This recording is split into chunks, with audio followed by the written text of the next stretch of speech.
Buenas noches, espero que todos ustedes estén muy bien. Hoy vamos a conversar con Luis Franco, quien es politólogo, máster en Economía y Ciencia Política, investigador de la Fundación Atlas. Vamos a hablar sobre Estados Unidos versus China, ¿sí? Así que vamos a ver cuando ingresa Luis y vamos a conversar a ver cuál es el estado de la relación de los vínculos. Ahí estamos habilitando la- cómo es el tipo de vínculo entre Estados Unidos, China y en el medio la libertad, ¿no? Así que ahora vamos a conversar con Luis Franco, ya lo tenemos a Luis entre nosotros. ¿Cómo estás, Luis, querido? ¿Todo bien? Martín, buenas noches. Gracias por esta oportunidad. No, al contrario, muchas gracias a vos. Hoy la tecnología nos acompaña, parece, estamos bien, digamos. Y te estaba presentando, dando la bienvenida, comenzando a conversar con las personas que hoy nos acompañan. Te presentaba, decía que vos, Luis Franco, sos politólogo, has realizado una maestría en Economía y Ciencia Política en ESADE, sos investigador de la Fundación Atlas y hoy vamos a conversar sobre la relación entre Estados Unidos y China, ¿no? Si es una relación versus China, con China. eh, Son muchas las preguntas que aparecen. Cuando cayó el muro de Berlín parecía, lo decía Fukuyama, que estábamos en el fin de la historia, parecía que había ganado el capitalismo, pero hoy parecen aparecer una serie de preguntas, ¿no? Y en este contexto, y para abrir esta conversación, te pregunto, ¿cómo ves vos la situación actualmente entre Estados Unidos y China? Bueno, te hago una pequeña acotación a lo que vos dijiste bien con Fukuyama, ¿no? Yo me acuerdo que a Milton Friedman le preguntaron en la misma época, le dijeron, doctor, ahora que el capitalismo triunfó en todas partes del mundo, y él contestó, ¿dónde? Y la verdad que estábamos en un mundo todavía muy complicado y lo seguimos estando. Eh, yo lo que propongo es estudiar o pensar en este momento las relaciones de China un poco más desde su historia, no solamente de China, sino de Estados Unidos desde la historia de ambos países. En principio me gustaría complementar un poco el título de esta pequeña charla, que básicamente puede, por una cuestión de tiempos instantáneos del Instagram, digamos, no nos permite más que hacer un punteo y por ahí responder preguntas y curiosidades. En este sentido te pido que seas un poco abogado del diablo y me contradigas, así pensamos juntos, ¿no? Este, Claro. yo quería plantear, o se escucha mucho si la competencia actual entre China y Estados Unidos o rivalidad va a llevar a una guerra. Porque justamente en este momento y después del G7 parece como que están muy tensas todas las relaciones. Pero es interesante pensar en los países, en China y en Estados Unidos, como en su historia particular y cómo se han desdibujado tanto uno como otro. En el caso de China, China no parece ser una potencia en su larga historia de 4.000 años, no parece ser una potencia que en realidad aspire a una expansión global. Sí, tal vez tratar de extender sus fronteras regionalmente, pero en la historia excepto por un momento, no parece tener ambiciones globales, excepto en la época dorada de China. ¿Qué pasó en esa época bajo la dinastía Ming? Bueno, China construyó una poderosa flota al mando de un almirante, digámoslo hoy en estos términos, eunuco, que era Zheng He, que llegó hasta el sur de África. Y algunos dicen inclusive que habría llegado a América. Y otros dicen que habría ascendido, por decir en un sentido, habría ido hacia el norte, hasta las Canarias mismas. Pero lo que está absolutamente documentado en 7 viajes es el recorrido de esta enorme flota. Para que tengan una idea, era una flota donde las carabelas de Colón, estamos hablando de 1371, entre 71 y 1433 fueron los viajes. Una carabela de Colón era aproximadamente un cuarto de los navíos más grandes que China estaba construyendo para hacer estas expediciones que iban acompañados de un convoy de barcos muy importantes. En toda esta época, China no se mostró al mundo como una nación expansionista en el sentido de conquista y sometimiento. Sí mostró su poderío y lo que más le interesaba era el comercio. Y acá tenemos algo en común, ¿no? En la esencia de los dos países. Porque Estados Unidos también, si nos vamos a los orígenes de Estados Unidos, si nos acordamos de Jefferson y de los padres fundadores, vamos a encontrar allí las discusiones de cómo deberían ser las relaciones internacionales de los Estados Unidos, y ellos pensaban que las embajadas debían ser oficinas comerciales, no debían involucrarse en la guerra europea, así lo decían ellos. Todo esto se ha desdibujado. En el caso de Estados Unidos se ha ido desdibujando a lo largo de mucho tiempo, con una bisagra enorme en la época de Franklin Delano Roosevelt, que fue un presidente claramente socialista de los Estados Unidos, y que muy lejos de haber salvado a los Estados Unidos después de la depresión la prolongó.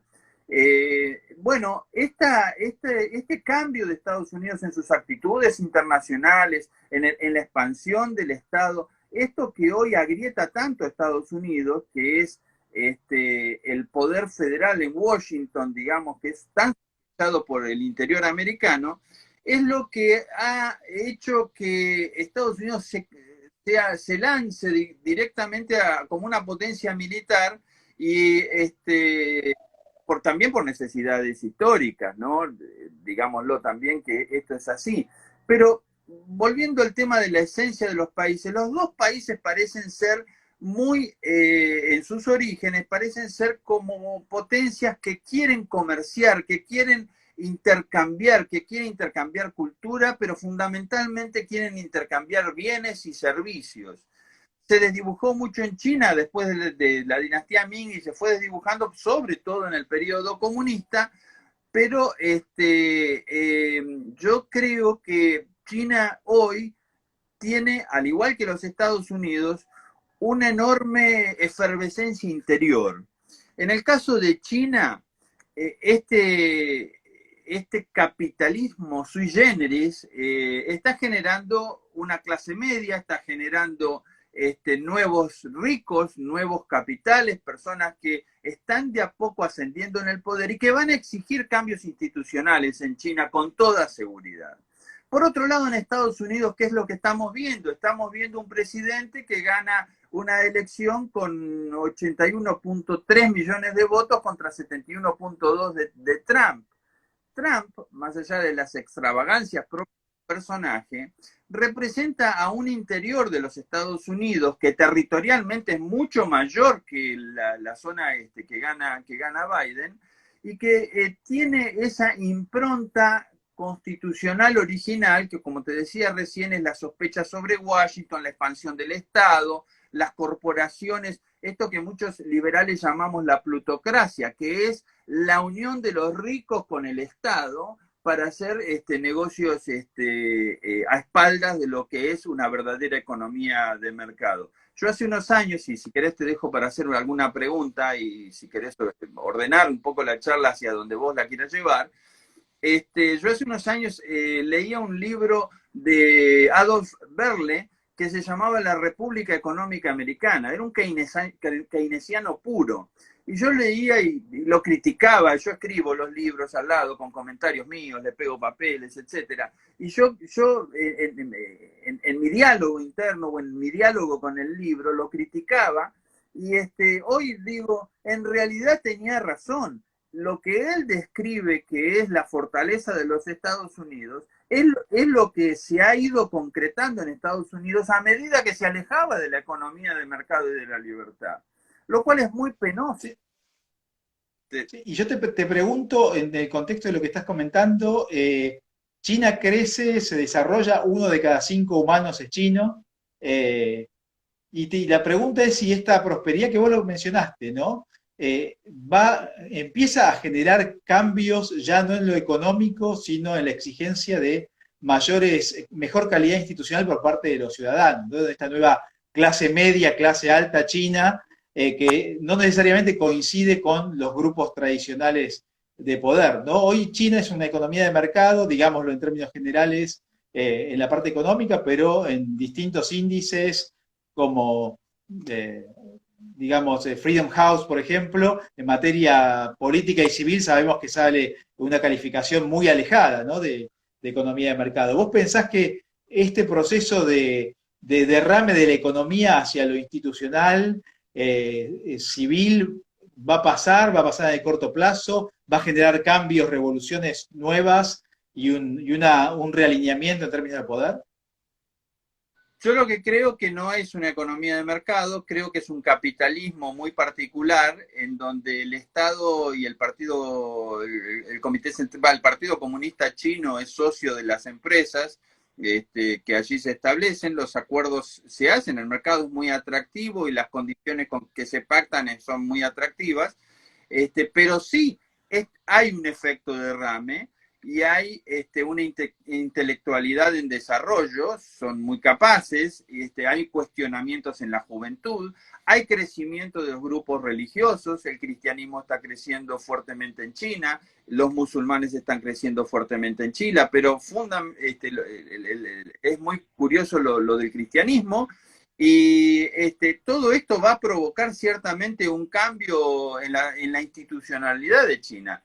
En realidad hay una reacción en este momento, que es la de haberse diseñado a partir de Deng Xiaoping un sistema de, digamos, de relevo de autoridades en una especie de aristocracia, si se quiere. El haber diseñado eso y el haberlo interrumpido el actual líder Xi Jinping, sí, digamos, es una señal de una resistencia dentro de lo que es el Comité Central del Partido Comunista Chino, inclusive los avances sobre Hong Kong y el incumplimiento del pacto de los acuerdos con Gran Bretaña sobre la autonomía de Hong Kong. Lo cual todo esto, ¿qué significa? Significa que hay conflictos. Ahora bien, el mundo tiene conflictos más importantes que estos. Y la asociación y el acuerdo y encontrar estos canales históricos de libre comercio, de mercado y de intercambio pacífico es una de las grandes ventanas de oportunidades que se le abre a la humanidad. No la confrontación, no ir al choque, sino el de contribuir y complementarse para el crecimiento ilimitado que propone el mercado. Sí, y te pregunto algo vinculado a lo que vos decís, ¿no? Y el tema, capaz que más allá de lo que se ve, uno ve la población china que estudia en los Estados Unidos, ¿no? En las mejores universidades. Y digo, ¿cómo afecta esto en el mediano y largo plazo, ¿no? Al cambio del software mental de la sociedad y de los líderes de la sociedad china? Porque evidentemente, después de ver el contraste entre una sociedad como la China y una sociedad como la norteamericana y esta gente que luego vuelve a su país y lidera, o algunos se quedan en Estados Unidos, puede tener algunos cambios, generar algunos cambios interesantes. Eh, yo creo que sí, que ese input que producen las universidades va a tener un efecto. Lo que me preocupan son las universidades americanas, lo que están enseñando. Me preocupa mucho. Ajá. Las universidades norteamericanas están totalmente, no sé si totalmente, porque todavía la impronta de la libertad sigue siendo muy fuerte, pero están teniendo una influencia del socialismo y de las ideas socialistas, en definitiva, muy, muy fuerte y preocupante, ¿no? Lo mismo pasa con los medios de comunicación en Estados Unidos. Pero ya te digo, para lo que es la cultura china, quienes regresan a China, tal vez lo más interesante es la cantidad de occidentales que están en China en este momento. Eso también es muy interesante. Claro. Esos intercambios necesariamente son fértiles, son excelentes, son buenos y pueden producir, van a ir produciendo movimientos, van a ir esmerilando todo lo que significa el totalitarismo chino. Yo creo que eso es muy esperanzador y se está produciendo. No tengo ninguna duda que el régimen va a tener que ceder. No nos olvidemos que la banda de los cuatro que produjo la Revolución Cultural China, que después fue nombrada ya en sus últimos tiempos la banda de los cuatro, donde estaba la viuda de Mao Zedong y otros radicales, digamos, comunistas, que fueron derrotados finalmente por Zhou Enlai y Deng Xiaoping, con la nueva apertura de China a Occidente. Yo creo que al haber pasado semejante momentos que fue un verdadero genocidio, como el momento de poder de esta banda de los cuatro, nos permite pensar que en China nada sería imposible en un contexto global como el que estamos viviendo, en donde la tecnología también es protagonista y donde el mercado plantea la posibilidad de un crecimiento sin límite, ¿no? Cuando se lo aplica como corresponde, en libertad. Totalmente, ¿no? Y me preguntaba mientras vos hablabas respecto de la prohibición, por ejemplo, de Google, ¿no? De funcionar en China, si se puede, a pesar de eso, permear las ideas y la información del mundo no comunista, pueden ingresar a China como entran a otros países. Y también me pregunto lo que sucede con TikTok, ¿no? Y me viene a la mente la posición de Donald Trump en contraste con la de Biden respecto de China en vínculo con lo sucedido en la reciente reunión del G7, ¿no? ¿Cómo ves vos esta circunstancia, esta mezcla, este combo, ¿no? De circunstancias entre la sociedad comercial y el miedo y las preguntas? Mirá, si me permitís, me despierta lo siguiente la pregunta. Yo había hecho referencia a la historia de China.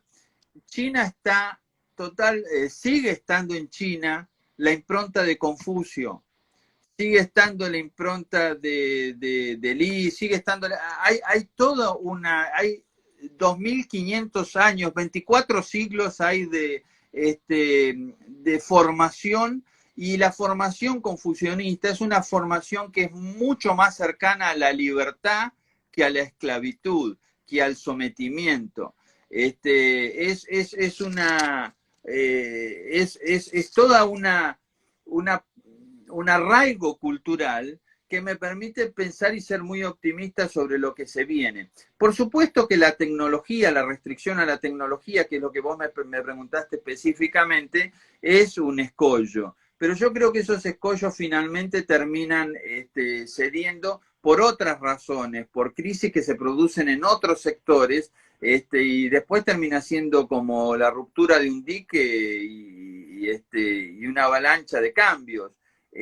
Yo creo que por un lado vos podés ver el caso de Hong Kong hoy como un sistema controlado por China, pero no sé cuán controlado está. Me parece que no van a poder someter a Hong Kong, y ese es un principio o un lugar donde están aconteciendo cambios. Es decir, Hong Kong quiere seguir siendo tan capitalista y libre como fue siempre, con bajos impuestos, etcétera, etcétera. Y eso lo observan los chinos, los chinos que no están en Hong Kong y que están sometidos a las leyes de la China comunista. En consecuencia, yo creo que esta dualidad y este flujo constante, más allá de las paredes que levante el régimen chino, son paredes que no van a poder sostenerse por siempre. Además, tienen serios conflictos internos en el Tíbet, tienen conflictos con vecinos del sudeste asiático. Vietnam prácticamente ya ha optado por un camino. Ellos en Taiwán tienen un problema, todo en el mar de la China, digamos, ya tienen un problema, Macao lo mismo. Es decir, hay una serie de dificultades que yo creo que pronostican un cambio profundo en China, Tal vez no sea una cosa explosiva, no me atrevería a decir que no va a ocurrir, pero los cambios van a suceder. Lo que más me preocupa son los cambios dentro de los Estados Unidos. Es el regreso de los Estados Unidos a una verdadera economía de mercado. Eso me preocupa más, me preocupa mucho. ¿Por qué? Porque es revertir el camino. En China es unir Asia, en Estados Unidos es es una involución. Y eso no por Biden específicamente, sino por cómo se ha el Estado. Mirá, esto lo exponía muy bien Eisenhower en un discurso cuando hablaba del complejo militar industrial de los Estados Unidos y el sistema de contrataciones del Estado, de cómo inclinaba la balanza de las decisiones políticas en los Estados Unidos, políticas y económicas, ¿no? Y cómo influía en una distorsión a la economía de mercado. En consecuencia, yo creo que debería, también creo que está surgiendo, digamos, en Estados Unidos grupos que están señalando, esto es lo que está pasando con grieta, el mundo está todo agrietado, pero en Estados Unidos esta grieta, Trump, Biden o demócratas, grupos más... a mí no me gustaría llamarlo populismo a lo de Trump. Yo creo que es una reacción, es lo que han encontrado el americano medio del interior para expresar una oposición a Washington, ¿no? Ahora, estas cosas se van a dar. Yo estoy convencido, entre otras razones, por la situación en la que se encuentra el mundo.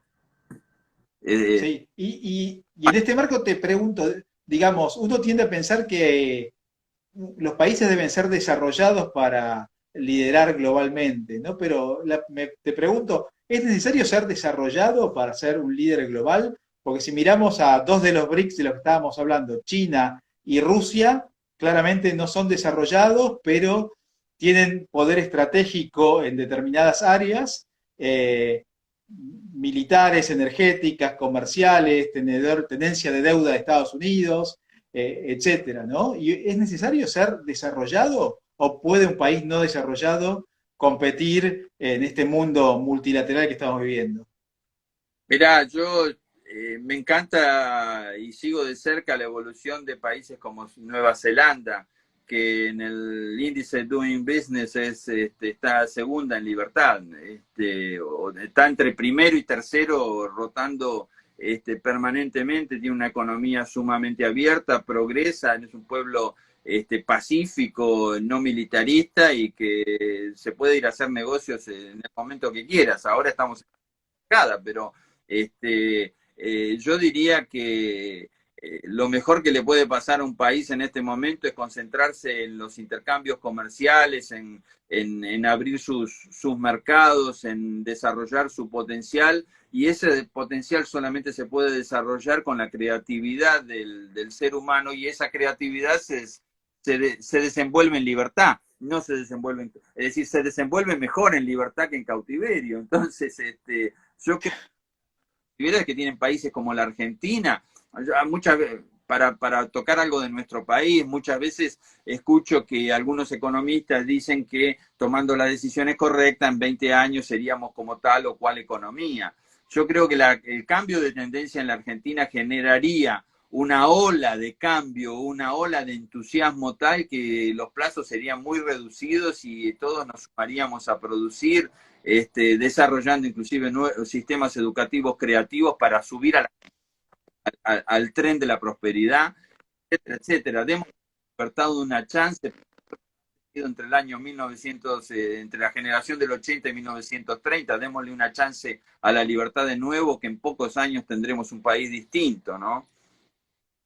¿Sí? Y te pregunto en este marco, y pensando en Argentina, ¿cómo ves que juega la Argentina en este escenario global? ¿No? Porque vemos, y el caso COVID y vacunas me parece interesante para ver un poco la estrategia del actual gobierno, por lo menos, y de la alianza que gobernó los últimos, desde el 2003, todos estos años, menos del periodo de Macri.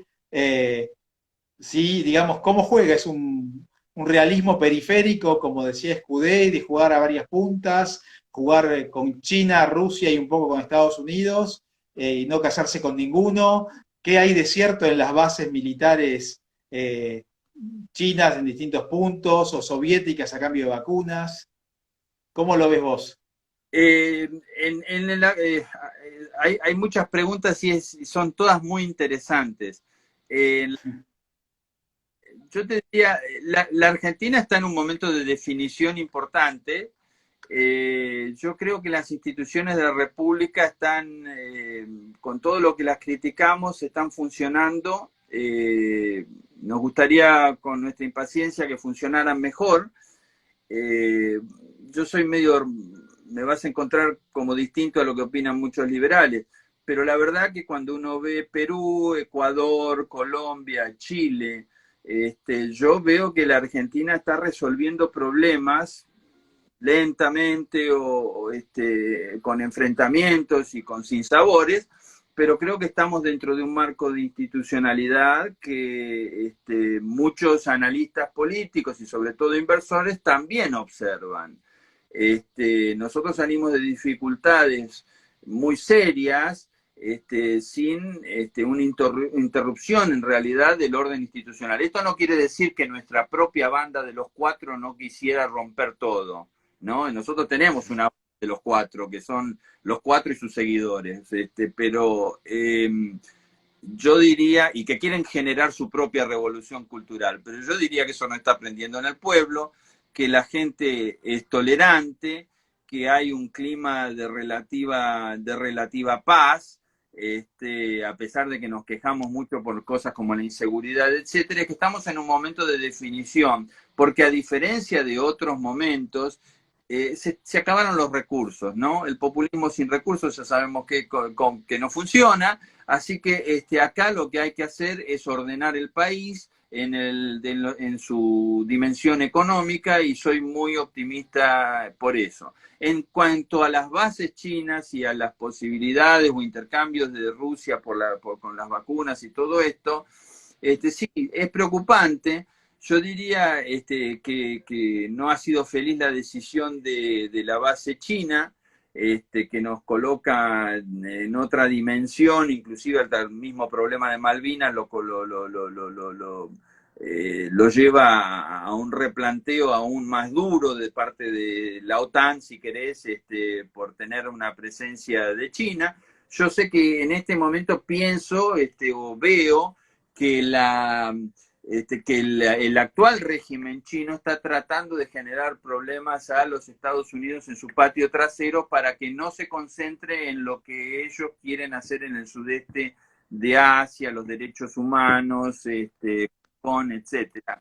Y bueno, veremos cómo se desarrolla esto que es dinámico y son problemas que están en curso, ¿no? Están en pleno desarrollo. Estados Unidos tendría la fortaleza, digamos, de enfrentar un conflicto y eso lo sabe China. China tecnológicamente parece un país muy avanzado, pero no lo es. Está tratando de desarrollar, por ejemplo, algo que vos sabés es de mi campo laboral, que es la aviación, está tratando de desarrollar un avión, y este avión está pleno de componentes occidentales y hay una importante problema de robo de tecnología de Occidente para poder avanzar en su muy postergado desarrollo. Es decir, China no es lo que nosotros pensamos, como vos lo dijiste en un momento, no es un país desarrollado, pero tecnológicamente hay algunas cosas en las que ha avanzado mucho, pero otras en las que no puede dar en el clavo. En consecuencia, cuando vos ves, en el caso del avión, los de dónde vienen, que de Europa, de Estados Unidos, etcétera, etcétera, etcétera, que son los más sensibles componentes de un avión, ves que el avión tiene poco de chino y mucho de occidental. En consecuencia, lo importante va a ser una asociación, un acuerdo, empezar a trabajar juntos. Eso es lo que marcaría la inteligencia más que el enfrentamiento, ¿no? Sí. Luis, te agradecemos muchísimo y para cumplir con los tiempos vamos a ir cerrando esta charla. Invitamos a todos los presentes a a que te sigan en Instagram y otras redes. Esta entrevista va a estar disponible en segundos en Instagram y en algunas horas en las otras redes sociales. Bueno, y te agradecemos y agradecemos a todos los presentes y te invitamos a decir unas palabras finales al respecto de la charla. Bueno, yo soy optimista, estamos en una encrucijada sin lugar a dudas por este problema de la pandemia y por lo mal que se ha abordado, digamos, la clausura, digamos, de grandes sectores de la economía, como es el sector de viajes y turismo, etcétera. Yo creo que lo que vamos a aprender finalmente, como lo escribí en un artículo de Perfil hace un tiempo, vamos a aprender que cómo no debemos resolver una pandemia en el futuro, ¿no? Pero hay cosas muy interesantes que están ocurriendo, gente joven que desarrolla aplicaciones increíbles, laboratorios que desarrollan vacunas en la décima parte del tiempo de lo que hubiera requerido en cualquier otra oportunidad. Soy optimista en ese sentido, pero las fuerzas las fuerzas del socialismo, las fuerzas del igualitarismo, las fuerzas de la cultura de la cancelación y una serie de fuerzas que están desatadas son el desafío a superar en lo inmediato, porque el futuro no lo veo mal. Y una sola cosa más, yo creo que vendría una gran reestructuración del mundo, desde el Fondo Monetario Internacional, la Organización Mundial de la Salud, las Naciones Unidas. Todo eso me parece que va a ser reformulado, entre otras cosas por la crisis económica que va a generar la tremenda emisión de moneda por parte de todos los países, fundamentalmente Estados Unidos, Japón y la Unión Europea. Así que eso nos va a llevar a replantear muchas cosas en el mundo. Luis, muchísimas gracias, muy claro, muy interesante, muchos temas sobre los cuales vamos a ir pensando. Gracias a todos los participantes y seguimos en contacto y charlando y pensando sobre el mundo actual y el que viene. Un gran abrazo. Gracias, Martín, por esta oportunidad y saludos a todos. Gracias por la paciencia. Nos vemos, muchas gracias. Chau, chau.